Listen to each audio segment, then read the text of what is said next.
दोनच दिवसापूर्वी राष्ट्रवादी शरद पवार पक्षाचे अध्यक्ष स्वतः शरद पवार यांनी एक मोठा दावा केला की त्यांना विधानसभेचे 160 जागा जिंकवून देऊ अशी गॅरंटी देणारे 2 जण भेटले होते। मात्र आता हीच गॅरंटी अशाच काही लोकांनी उद्धव ठाकरेंना देखील दिल्याची माहिती मिळते। आता ठाकरेंना ते 60 जागा जिंकवून देण्याची गॅरंटी देत होते ते जे लोक होते जे भेटलेले ते।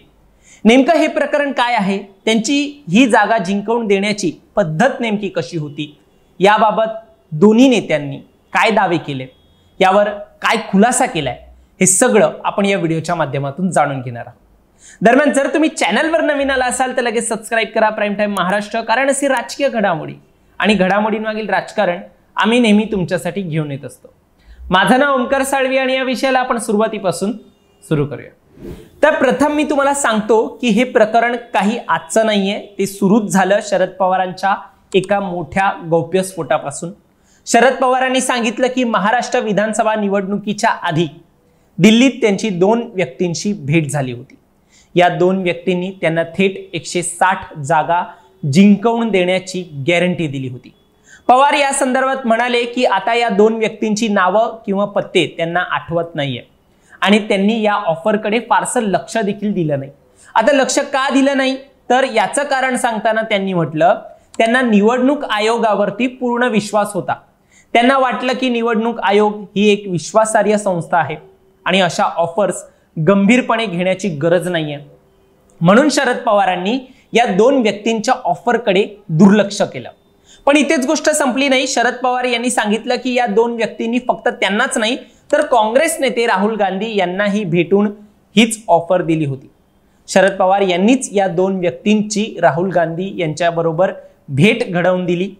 त्या 2 व्यक्तींनी राहुल गांधी यांच्या समोरही ही 160 जागा जिंकून देण्याची गॅरंटी दिली। पण शरद पवार आणि राहुल गांधी यांनी एकत्र ठरवलं की हा मार्ग योग्य नाहीये आणि त्यांनी ठरवलं की आपण जनतेत जाऊ आणि जनतेचा जो कौल असेल तो स्वीकारू। म्हणजे त्यांनी या ऑफरला स्पष्ट नकार दिला आणि जनतेच्या निर्णयावर विश्वास ठेवला। आता राष्ट्रवादी काँग्रेस शरद पवार पक्षाचे आमदार जितेंद्र आव्हाड यांनीही या गोष्टीला दुजोरा दिला आणि त्यांनी सांगितलं की या 2 व्यक्तींनी शरद पवार यांच्याकडे मतदार यादीत फेरफार करून 160 जागांवर मतांची हेराफेरी करण्याची ऑफर दिली होती। पण शरद पवार यांनी ही ऑफर नाकारली आणि त्यांना सांगितलं की असं काही होऊ शकत नाही। मग या दाव्यांवर भाजपचे आमदार प्रवीण दरेकर यांनी देखील खूप तिखट प्रतिक्रिया दिली। त्यांनी शरद पवार यांचे दावे बालिश आणि हास्यास्पद असल्याचं म्हटलं। त्यांनी मग प्रश्न देखील उपस्थित केले की जर असे लोक शरद पवार यांच्याकडे आले होते तर त्यांनी निवडणूक आयोग किंवा पोलिसांकडे तक्रार का केली नाही आणि त्यांनी त्या व्यक्तींना राहुल गांधी यांच्याकडे का नेलं। याचा अर्थ असा काही आहे का की त्यांना मॅन्युप्युलेशन करण्याचा त्यांचा विचार होताच। दरेकर यांनी असाही टोमणा मारला की ही गोष्ट हतबलतेतून आता समोर आली आहे। आता हे सगळं प्रकरण शरद पवारांनी एका पत्रकार परिषदेत समोर आणलंय, पण हे प्रकरण इथेच थांबलं नाहीये। शरद पवारांच्या या गौप्यस्फोटानंतर काल शिवसेना खासदार संजय राऊत यांनी देखील एक मोठा दावा केलाय। काल माननीय शरद पवार यांनी सुद्धा जो एक महत्त्वाचा विषय मांडला की निवडणुकीपूर्वी त्यांना काही लोक भेटले आणि 160 जागी विजय प्राप्त करून देतो, विशिष्ट रक्कम द्या, ही त्यांच्याकडे मागणी केली। आता मी तुम्हाला काही पुढे जाऊन सांगतो, यापैकी काही लोक आम्हाला म्हणजे माननीय उद्धव ठाकरे यांनाही भेटलेले आहेत, आम्हालाही भेटलेले आहेत की मग ते लोकसभेलाही भेटले होते, विधानसभेलाही भेटले होते। आम्ही त्यांना सांगितलं की आमचा लोकशाहीवरती विश्वास आहे। उद्धवजी त्यांना म्हणाले, मी तेव्हा उपस्थित होतो, देशातलं वातावरण पाहता लोकसभा आम्ही 100% जिंकू आणि ते खरोखर आम्ही महाराष्ट्रामध्ये ते यश प्राप्त केलं। त्याच्यामुळे आम्हाला अशा प्रकारचे घोटाळे करून निवडणुका जिंकण्याची गरज वाटत नाही। पुन्हाच ते लोक विधानसभेला आले तेव्हा आम्ही त्यांना सांगितलं की लोकसभेत आम्हाला प्रचंड यश प्राप्त झालेलं आहे, विधानसभेत आम्ही नक्की सत्तेवर येतो। तेव्हा त्या लोकांचं असं म्हणणं होतं की तुम्ही आम्हाला 60 ते 65 जागा ज्या अडचणीतल्या आहेत त्या सांगा, आम्हाला सांगितलं त्या आम्ही तुम्हाला विजयी करून देतो EVMच्या माध्यमातून. आम्ही म्हटलं तशी आम्हाला आवश्यकता वाटत नाही.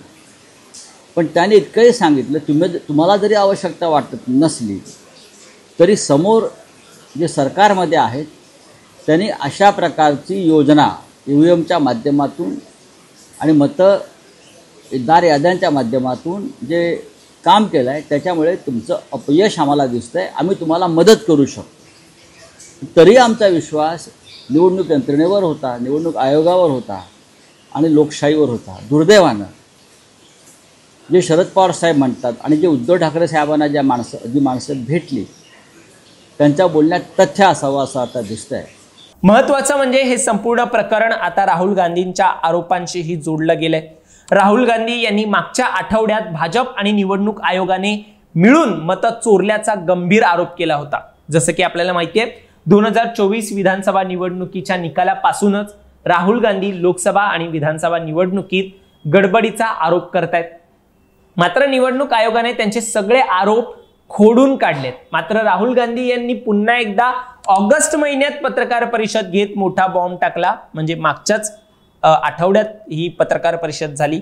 निवडणूक आयोगाने विरोधकांना आणि काँग्रेस नेते राहुल गांधींना कधीच डिजिटल डेटा दिला नाही, कागदी बिल्डिंग्स तयार होतील असे नीट आणि स्पष्ट न दिसणाऱ्या कागदाच्या याद्या राहुल गांधी यांना देण्यात आल्या, तरी देखील त्यावर अभ्यास करून राहुल गांधी यांनी भाजप आणि निवडणूक आयोगाने विविध राज्यातील विधानसभा निवडणुका आणि लोकसभेत कशी मतं चोरली आहेत हे दाखवून गंभीर आरोप पत्रकार परिषदेमध्ये राहुल गांधी यांनी केला. त्यांचे प्रेझेंटेशन जे आहे ते त्यांनी बनवलेलं या संदर्भात आणि सगळ्या गोष्टी ज्या आहेत ते त्या दरम्यान परिषदेदरम्यान पत्रकार परिषदेदरम्यान मांडल्या. राहुल गांधी यांनी एकाच व्यक्तीने कसे कर्नाटक, उत्तर प्रदेश आणि महाराष्ट्रात मतदान केलंय याचे उदाहरणं या पत्रकार परिषदेमध्ये दाखवले. याशिवाय काहींचे आडनावं हे कसे चुकीचे होते आणि याशिवाय देखील अचानक संध्याकाळी कसे मतदार वाढले असे आरोप जे आहेत ते त्यांनी यावेळी केले.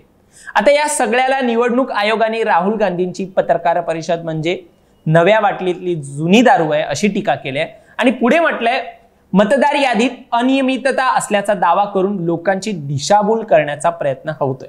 आणि एवढंच असेल तर राहुल गांधी यांनी हे सगळं जे म्हटलंय ते एका शपथपत्रावर लिहून द्यावं, म्हणजे बोललेल्या शब्दाला त्यांना मागे फिरता येणार नाही. आता हा विषय आणखी गंभीर होत चाललाय. महाराष्ट्र आणि विविध राज्यात जिकडे भाजपला सत्ता मिळाली आहे अशा राज्यात आता निवडणूक आयोगाविरुद्ध आंदोलन होणार असल्याचं मविया आणि इंडिया आघाडीच्या नेत्यांनी सांगितलंय. मात्र आता यात काही प्रश्न अनुत्तरित राहणार आहेत, ज्यांचे खुलासे आरोप करताना कुणीच नाही केलेत. हे दोन व्यक्ती जे जागा जिंकवून देण्याची गॅरंटी देत आहेत ते नेमके कोण होते, त्यांचे नाव पत्ते आठवत का नाहीये?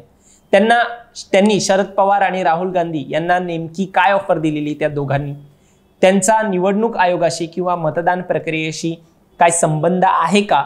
या सगळ्या प्रश्नांनी सध्या आता राजकीय वातावरण चांगलंच तापलंय. विशेषतः राहुल गांधी यांनी मत चोरीचे गंभीर आरोप केल्यानंतर आणि त्यासाठी कथित पुरावे सादर केल्यानंतर शरद पवार यांच्या या खुलाशाने राजकारणात खळबळ उडवून दिली. आता यापुढे काय होणार, निवडणूक आयोग काय पावलं उचलणार आणि या दोन व्यक्तींची ओळख जी आहे ती उघड होईल का हे पाहणं खूप रंजक ठरणार आहे. दरम्यान तुम्हाला ही माहिती कशी वाटली ते तुम्ही आम्हाला कमेंटमध्ये सांगा आणि या प्रकरणावरती तुमचं मत देखील आम्हाला नक्की कळवा. धन्यवाद.